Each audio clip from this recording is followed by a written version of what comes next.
หมายสูงพี่น้องเขากูก็ฮะเมื่อในมาทบยาขาวใจหนุ่มตั้งช่องไตโมเดลชแนลเหมือนเก่าในคะเนาะเมื่อในก็เตมาลานปันพี่น้องเขาในเรื่องของใบเกิดอีกนึงในคะเนาะกับทะเบียนบ้านกลางในคะเนาะเพราะว่ายังมีพี่น้องเขาบางก็สอบถามเขามาแทงตั้งนำในคะเนาะว่าพ่อลูกอ่อนเกิดมาเนี่ยเจเลยกับหายบัตรจำเดียวตอน5 ปี5เจ้าหือในคะเนาะอันนั้นก็ยังมีตั้งนำที่เขากับสอบถามค่าเขาตีอำเภออันนั้นก็สอบถามมาตั้งเพจไตโมเดลชแนลนะครับเนาะก็ให้ลาดว่าถ้าสมมติว่าปอแม่มีเป็นพาสปอร์ตในคะเนาะถึง2ก้อค่ะนะปอแม่เป็นพาสปอร์ตถึง2ก้อแล้วก็กำแน่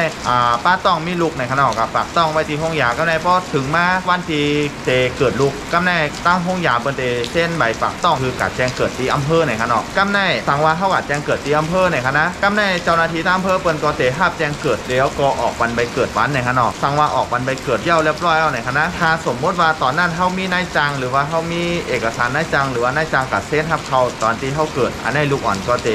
อยู่จอมบ้านเลขที่ของนายจ้างตีปอเมที่มีพาสปอร์ตถึง2ก้อนนะคะเนาะจอมนั่นนะคะเนาะอันนี้ก็เตเขาในทะเบียนบ้านนายจ้างกำสื่อนะคะนะกำในอัมเตมิลทางอันนึงก็คือปอเมเนี่ยกับแจ้งเกิดไว้เอาแต่ว่าเปิ้นเตเอาลูกอ่อนอยู่ในทะเบียนบ้านกลางไว้เพราะว่าในขณะที่เกิดปอเมมาได้เอาเอกสารนายจ้างหรือว่า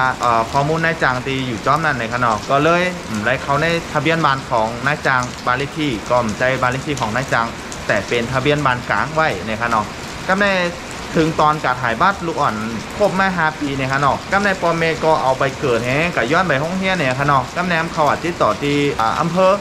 ตามเพิกเปิ้นก็บอกว่าลูกอ่อนนะมันยังอยู่ในทะเบียนบ้านกลางอยู่มันถ่ายบัตรถึงใบไล่เนี่ยค่ะเนาะเพราะฉะนั้นการที่จะถ่ายบัตรก็คือลูกอ่อนต้องมีชื่ออยู่ในทะเบียนบ้านก่อนตามที่ปอเมอยู่จอมนายจางก้อนนั่นนะคะเนาะสมมติว่าปอเมอยู่จอมนายจางก้อนหนึ่งอยู่ไว้อยู่ที่อำเภอฝางนะคะเนาะกำแน่ลูกอ่อนยังอยู่ในทะเบียนบ้านกลางอยู่เพราะฉะนั้นก็คือปอเมเนี่ยต้องกะย้ายลูกอ่อนออกจากทะเบียนบ้านกลางตีเ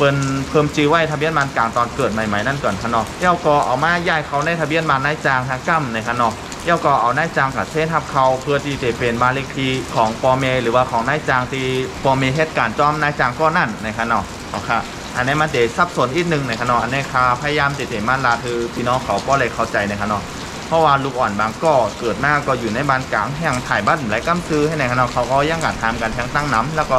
จะมีพี่น้องบางตีบางตั้งก็กระสอบทำกันแทงตั้งน้ำในคะเนาะการย้ายทะเบียนบ้านออกจากทะเบียนบ้านกลางมันก่อมใจหยับในคะเนาะใจเอกสารบัตรปอบัตรเม5แล้วก็เอกสารบัตรนายจ้างทะเบียนบ้านนายจ้างตีปอเมน่ะอยู่จอมเต้แล้วก็บอกวันว่าลูกเขาเนี่ยยังอยู่ในทะเบียนบ้านกลางของอำเภออยู่กำในเขาเด็กกับยายเขาในทะเบียนบ้านกลางของนายจ้างจอมปอเมให้ไหนคะเนาะหนังเฮือลูกอ่อนเพราะเทไรถ่ายบัตรในคะเนาะตอนอายุ5 ปีในคะเนาะเอาค่ะอันนั้นก็เป็นความรู้ที่เป็นเกี่ยวด้วยลองใบเกิดกับทะเบียนบ้านกลางนะคะเนาะที่เป็นปอเมที่มีพาสปอร์ตแน่ยังมีคำถามอะไรทางตั้งนำอยู่นะคะเนาะตั้งแต่ค่าเขาเฮ็ดคลิปมาหรือว่าตั้งแต่ค่าเขาเป็นตัวโทษไม่เหตุการณ์จอยเหลือเกี่ยวเลยลองใบเกิด5ลองเอกสารตีปอเมมีพาสปอร์ตจำเจ้าในนะคะเนาะก็อันนี้ก็เป็นข้อมูลนะคะเนาะที่มาลาดในพี่น้องเขาตีมีพาสปอร์ตนะคะเนาะซึ่งพอตึงเมนะคะเนาะเอาค่ะอันนี้ก็เป็นข้อมูลตอนตาพี่น้องเขาบางก็บางจุ้มนะคะเนาะที่มีพาสปอร์ตแล้วก็ที่มีปัญหาในเรื่องไหนนะคะเนาะเอาค่ะถ้ามีปัญหาหรือว่าข้อมูลจังหือที่พี่น้องเขาสอบถามเขามานำค่าเขาก็จะมาทำคลิปแล้วก็ด้านในพี่น้องเขาผ่านสื่อเรื่องไหนเนี่ยครับเนาะฝากสั่งว่ามันเป็นข้อดีตอนต่างพี่น้องเขาในก็ฝากกดไลค์กดแชร์บันเขาตั้งเพจไตโมเดลชแนลแล้วก็ฝากติดตามปันตั้งช่อง YouTube เขาอีกนึงนะครับเนาะตั้งช่องไตโมเดลชแนลเหมือนกันนะครับตอนแต่วันในก็จะย้อนกลับก่อนนะครับเนาะพบยาการคลิปวิดีโอนะครับเอาค่ะไม่ซุงกูก็ครับ